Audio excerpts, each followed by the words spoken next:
a afectar. Desafortunadamente, algunos productos químicos son peligrosos, por ejemplo, la benzina. Esto se conoce como un cancerígeno. Si tiene una instalación, una planta de tratamiento de agua, por ejemplo, donde se airea el agua, entonces se puede eliminar estas materias orgánicas que se pueden eliminar, erradicar, filtrar. Y también si se puede mantener el agua, por ejemplo, al ambiente para que esos productos químicos se degraden. Esa es otra forma de hacerlo. Entonces se pone el agua en tanques grandes. Puede también utilizarse ozonización o también oxigenación, es decir, son métodos para limpiar y depurar el agua, ¿no? Estos son métodos de las plantas de tratamiento de agua donde no hay instalaciones donde se lo puede sacar el petróleo del agua, así que la naturaleza misma se encarga de esto, pero es un proceso más lento. Acá tenemos una pregunta que nos llega de la Federación Nacional de Comerciantes de la ciudad de Medellín, Colombia. Adelante, Colombia. Muchas gracias. Buenos días. Nuestra pregunta es la siguiente. Estamos viviendo una época en donde el ritmo de cambio es excesivamente acelerado como consecuencia de nuevos descubrimientos científicos, desarrollos tecnológicos, globalización, avances en las comunicaciones como la Internet, etcétera. ¿De qué le sirve a la humanidad todo lo anterior? O que analicemos los riesgos ambientales, o que la tecnología biomédica, por ejemplo, haya permitido la duplicación o clonación de seres vivientes cuando avanzamos en un loco proceso de autodestrucción. ¿No es tanto como arreglar la casa para que nadie la habite? Muchas gracias.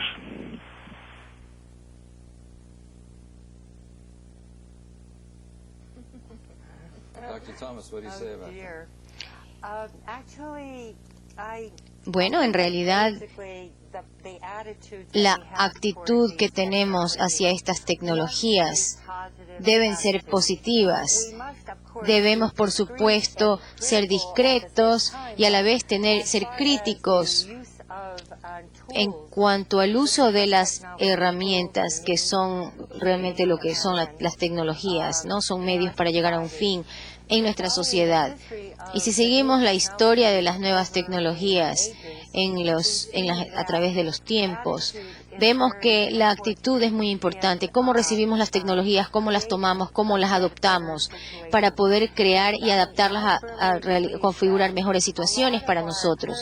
Yo creo que la mayoría de las tecnologías que tenemos actualmente están realmente afincadas en las tecnologías que hemos tenido ya en el pasado. Simplemente tenemos que entender mejor algunas de esas tecnologías anteriores y originales. Por ejemplo, hemos tenido acueductos en el pasado. No vamos al excusado, no tenemos el baño en el comedor, por ejemplo. Tenemos un sentido de las cosas, porque si nos observamos a nuestros ancestros, nuestros antepasados, ellos tenían un sentido muy normal y muy perfecto de las relaciones entre lo bueno y lo malo, entre la tierra y la salud de la tierra y nuestra sociedad y la salud del hombre y el bienestar y esta interacción y cómo nos vinculamos con el sol, la luna y las estrellas y en general la naturaleza. De tal manera que tenemos que tener presente que las tecnologías que van, por ejemplo, le voy a dar un ejemplo, que exploran el uso de la herbología, por ejemplo, la herbolaria para tratar las enfermedades. Si observamos la medicina china antigua, lo mismo que la medicina típica del continente americano precolombino, son cosas muy importantes y observamos lo que hacemos hoy y podemos entender por qué, si vemos las raíces de la civilización. Cualquier tecnología puede utilizarse para el beneficio de la humanidad y también contra la humanidad, es decir, depende del uso que le demos a las cosas. El uso de la energía nuclear mismo es un ejemplo, o de la tecnología nuclear. Se la puede utilizar para generar energía o también se la puede utilizar para producir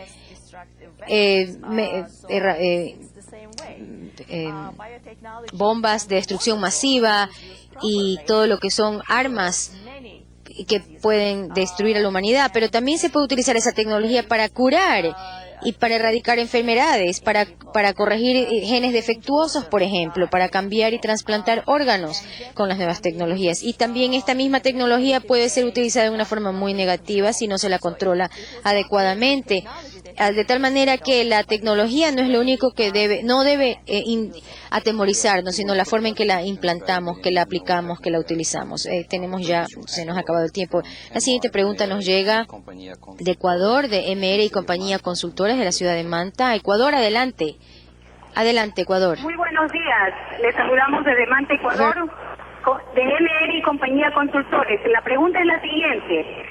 Si los juicios de valor influyen en la calidad ambiental, ¿qué hacer para que perdone, no se escucha. What can we do? Muchas gracias. ¿Podría repetir la pregunta, por favor? ¿Aló? Manta, ¿podría repetir la pregunta? You know,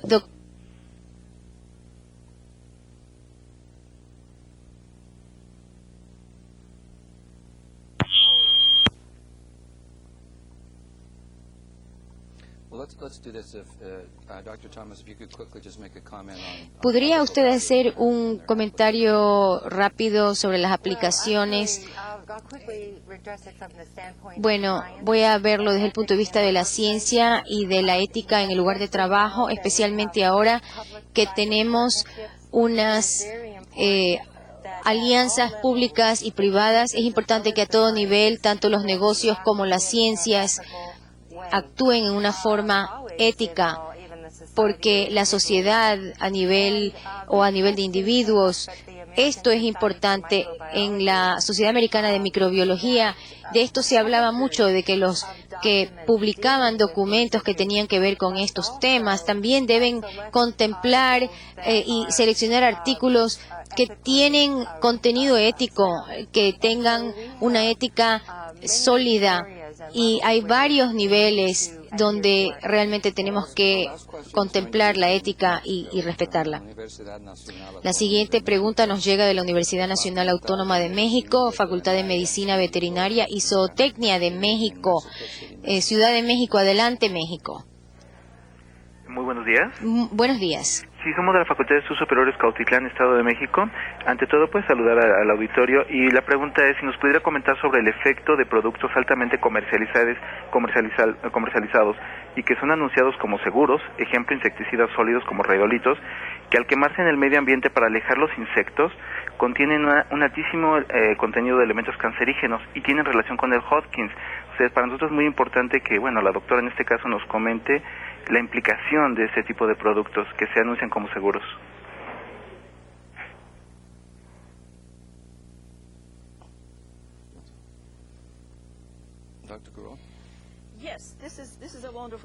Esta es una pregunta maravillosa.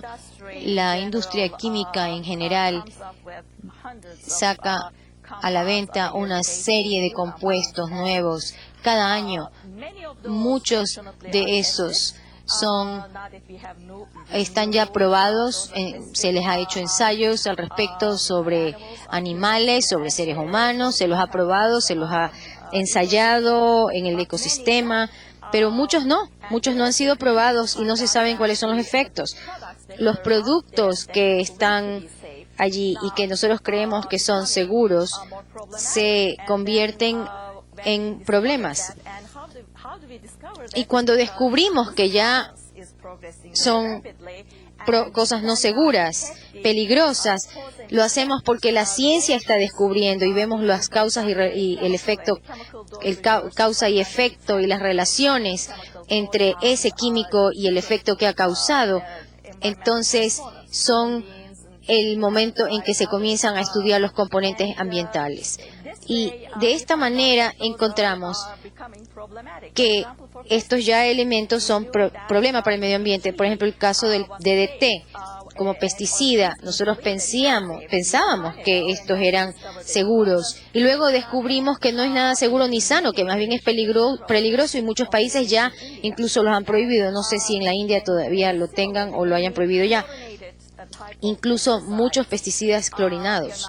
Por ejemplo, ya estamos encontrando que permanecen en el medio ambiente y se acumulan en la cadena alimenticia y por eso, y a las finales también causan cáncer. Y así que estamos pasando de allí, a través de la ciencia, a cosas menos peligrosas y más sanas y seguras. Ese es el reto de la ciencia. Vamos a seguir ahora con el segundo módulo, porque donde la doctora Gurol va a hablarnos sobre cómo manejar los retos ambientales.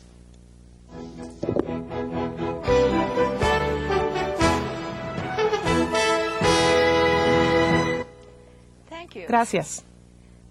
¿Qué significa manejo responsable de la calidad ambiental?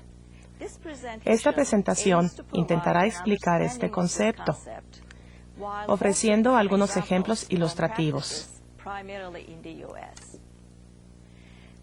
El manejo responsable de la calidad ambiental involucra tres consideraciones aparentemente diferentes. 1. La protección de la salud humana en el lugar de trabajo. 2. La protección de la salud pública. Y 3. La protección de la salud ecológica. La protección de la salud pública en el trabajo es esencial por razones morales y por el éxito de cualquier organización.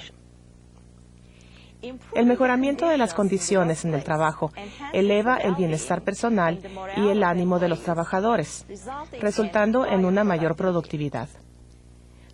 La consideración primaria en esta área debe ser la seguridad del trabajador a través de la prevención de accidentes laborales. Adicionalmente, se debe crear un ambiente limpio y seguro para proteger al personal de trabajo contra enfermedades agudas y crónicas. Esto puede lograr controlando la calidad del aire, el nivel de ruido y otros factores que impactan la salud. Permítanme referirme a un caso de mal manejo del que fui testigo a principios de los años 70 en un taller de laminado de metales en Turquía. Algunos de ustedes quizás sepan que el proceso convencional de esta actividad requiere el uso de químicos nocivos, incluyendo ácido sulfúrico y sales de cianuro. Las piezas de metal primero se sumergen en baños de ácido para eliminar el aceite, la grasa y el polvo de las superficies del metal, y luego se sumerge en los baños de laminado que contienen sales de cianuro. Un fuerte ácido se evapora al aire a partir de los baños de ácido. Además, cuando las piezas de metal bañadas en ácido se trasladan a los baños de cianuro, la composición química cambia, haciendo que el cianuro se evapore al aire también. Los trabajadores inhalan vapores de ácido y cianuro cuando los baños no están bien cubiertos, cuando el sacado del ácido no se incorpora al proceso, o cuando el lugar de trabajo no está ventilado adecuadamente. La mezcla de ácido corrosivo con los vapores tóxicos de cianuro hace muy difícil la respiración para los trabajadores, quienes pueden fallecer después de estar expuestos repetidamente a esto. Este fue el escenario que yo observé al inicio de los años 70, antes de que Turquía adoptara regulación ambiental en este ramo. Hoy en día, el panorama es muy distinto en Turquía y en otros países, ya que la salud de los trabajadores tiende a estar protegida por agencias gubernamentales. Por ejemplo, en Estados Unidos, la Administración de Seguridad Ocupacional y Salud, OSHA, está a cargo de la aplicación de leyes y reglamentos en los sitios de trabajo. Esta agencia establece límites de contacto no solo para sustancias altamente tóxicas, tales como cianuro y ozono, sino también establece límites de niveles de ruido para evitar pérdida de capacidad auditiva. También regula los químicos que, expuestos a ellos a largo tiempo, son considerados carcinogénicos, como, por ejemplo, formaldehída, el cual es emitido por materiales aislantes y alfombras hasta en ambientes de oficina. De hecho, el llamado síndrome de edificio enfermo es un tanto común en construcciones antiguas que tienen poca ventilación. En esos casos, Las personas sufren de dolores de cabeza y mareos y desarrollan reacciones alérgicas. La agencia OSHA establece en Estados Unidos estándares de calidad de aire dentro de edificios. Los propietarios y operadores de organizaciones públicas, privadas, de gobierno y de la comunidad en general deben procurar conocer la reglamentación relevante y tratar de crear un ambiente seguro de trabajo. Al cooperar con las organizaciones reguladoras, evitarán posibles multas que luego imponen. Muchas veces, el ser responsable en esto evita litigios laborales que muchas veces acaban con una empresa o institución.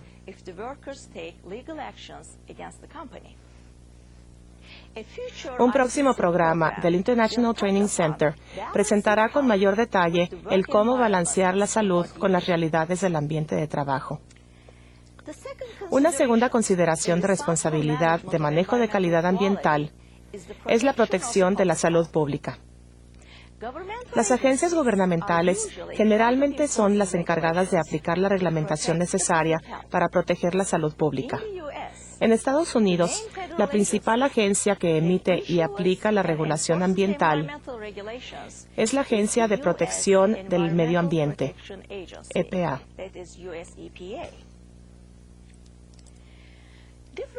Por supuesto que cada país tiene problemas de salud diferentes, así como realidades económicas y prioridades de desarrollo distintas. En muchos países y regiones en desarrollo, la contaminación microbiológica del agua para consumo humano y los riesgos asociados con enfermedades tales como la cólera, hepatitis, tifoidea y muchas otras enfermedades infecciosas tienden a ser los problemas de mayor urgencia en el ramo de salud pública. En muchos países, la población carece de medios básicos de desinfección y de sistemas de distribución y entrega de agua confiables, por lo que la prioridad de sus gobiernos sigue siendo invertir en este tipo de infraestructura básica.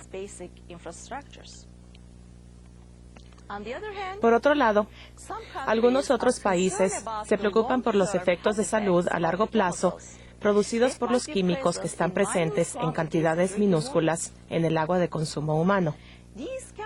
Estos químicos incluyen farmacéuticos, productos de cuidado de la salud y de belleza, solventes industriales y diversas otras sustancias sintéticas. Se sabe que el cloro que se utiliza en la desinfección del agua para consumo humano produce algunos subproductos orgánicos clorinados que se sospechan ser carcinógenos. En Estados Unidos y muchos países europeos, la concentración de estos químicos en el agua se mantiene por debajo de ciertos niveles regulados. Esto se logra ya sea sustituyendo el cloro por otros desinfectantes, tales como ozono, o adoptando modificaciones de proceso, un tanto costosas en las plantas de tratamiento de agua.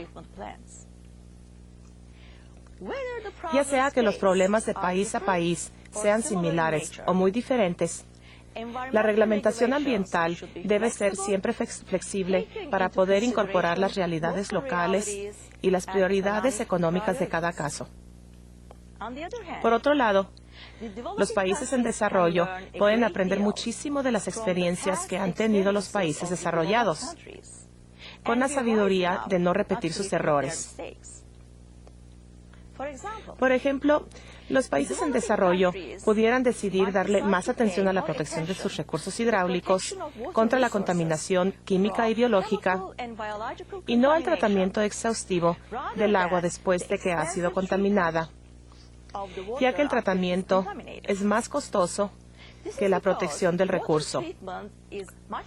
Asimismo, en lugar de la tecnología de clorinación convencional, los países en desarrollo podrían optar por nuevas tecnologías de desinfección, tales como la ozonización, al construir nuevas plantas de tratamiento.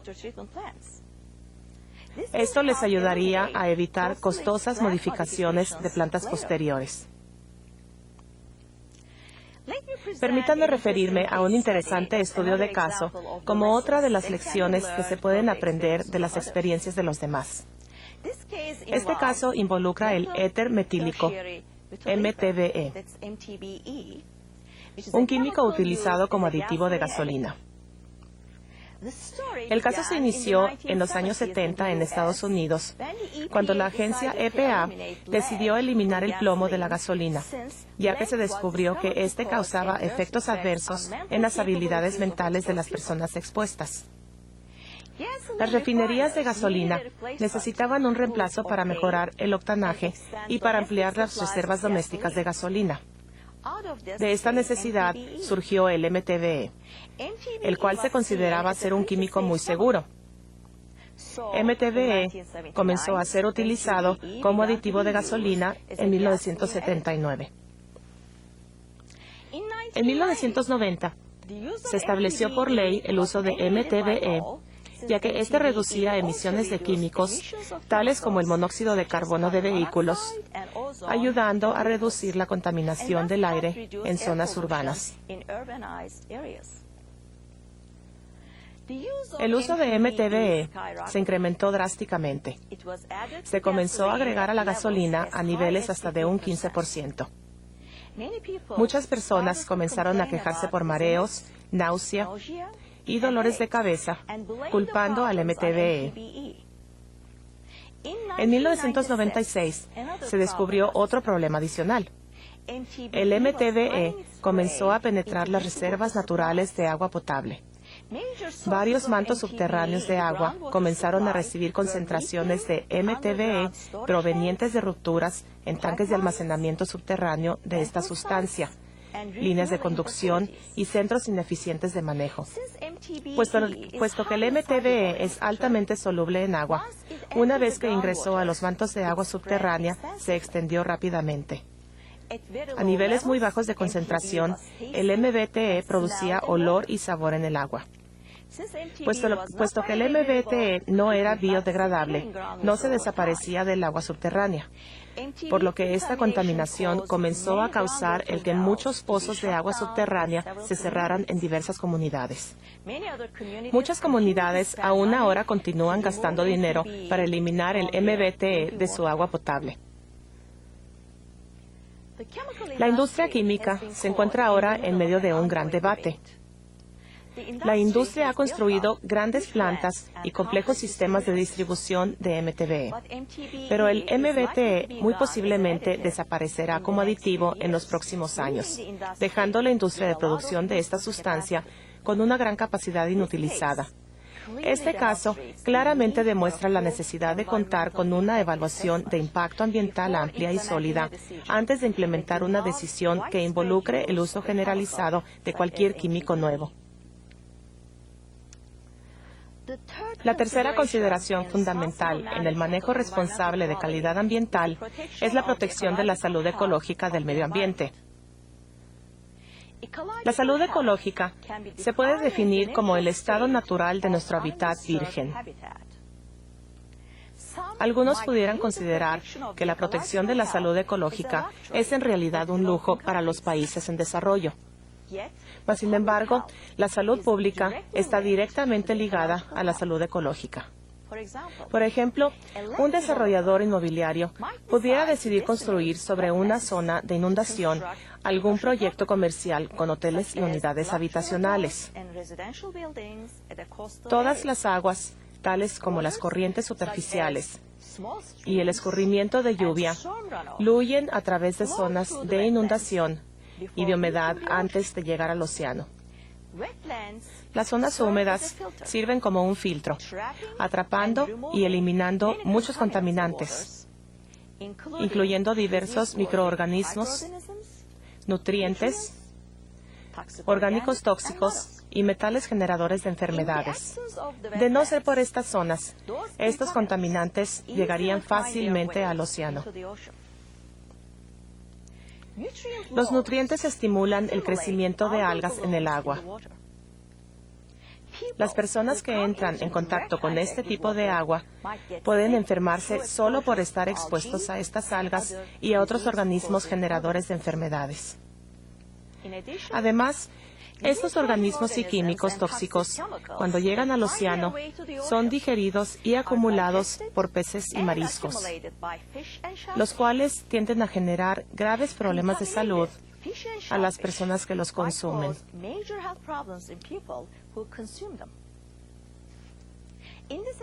En este ejemplo que les doy, las iniciativas del desarrollador inmobiliario resultaron en un ambiente deteriorado, con graves problemas de salud, lo cual seguramente era lo opuesto a la intención inicial del proyecto comercial.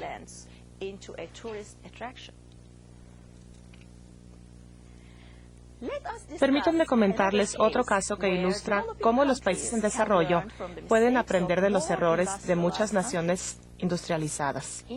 En Estados Unidos, la rápida industrialización, acompañada por la falta de comprensión de su impacto ambiental, generó el manejo no controlado de desechos industriales hasta los años 70. Muchas organizaciones disponían de sus desechos peligrosos colocándolos sobre suelos abiertos o inyectándolos a pozos profundos. Otras enterraban sus desechos en tambores, los cuales filtraban los contenidos a sus alrededores de manera continua. En la pantalla pueden ver un esquema de cómo los desechos dispuestos inadecuadamente pueden extenderse en todo el medio ambiente. Podemos ver 4 métodos diferentes.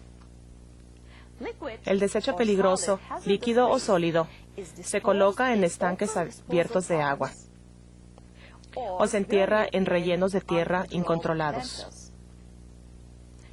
Otro método de disposición es la inyección del desecho a los acuíferos subterráneos a través de pozos profundos. Finalmente, químicos tales como la gasolina o los solventes se pueden accidentalmente filtrar por fracturas en líneas de conducción y con el tiempo penetrar los suelos y llegar eventualmente a los mantos acuíferos. Y aquí se pueden distribuir por todo el sistema hidrológico global, impactando todas las fuentes de agua potable que nuestras comunidades utilizan. La primera contaminación generalizada de suelos y agua subterránea, causada por la disposición no controlada de desechos, fue descubierta por primera vez al inicio de los años 70 en un lugar llamado Love Canal, en el estado de Nueva York. Vapores químicos comenzaron a penetrar los suelos y llegaron a los hogares de diversas áreas urbanas, obligando a los residentes a abandonar Love Canal. Desde entonces, un total de 1.551 sitios contaminados han sido incluidos en una lista llamada la Lista Nacional de Prioridades. Esta lista incluye solo los sitios abandonados que no tienen propietario identificado. Esta lista es actualizada a medida que los sitios van restaurándose, a medida que nuevos sitios se descubren. A la fecha, se han restaurado 257 sitios y 552 sitios han sido solo parcialmente restaurados, ya que la contaminación de agua subterránea representa un problema que les tardará años en remediar. El impacto de la contaminación de agua subterránea en Estados Unidos es muy significativo, considerando que alrededor del 50% de la población depende del agua subterránea como su principal fuente de consumo. El limpiar un sitio contaminado es una tarea muy costosa. Un sitio restaurado típicamente cuesta entre algunos millones de dólares y varios miles de millones. En los últimos 14 años, se han gastado alrededor de 22,000 millones de dólares en esfuerzos de limpieza de elementos nocivos y restauración. En la próxima década, se estima que se requerirán otros 14,000 millones de dólares para restaurar de 300 a 500 sitios adicionales que se irán integrando a la lista de prioridades nacionales. Parte de este costo es recuperable de las entidades contaminantes responsables cuando éstas se puedan identificar. De no ser así, el costo es compartido por los ciudadanos causantes y por las empresas químicas y petroleras.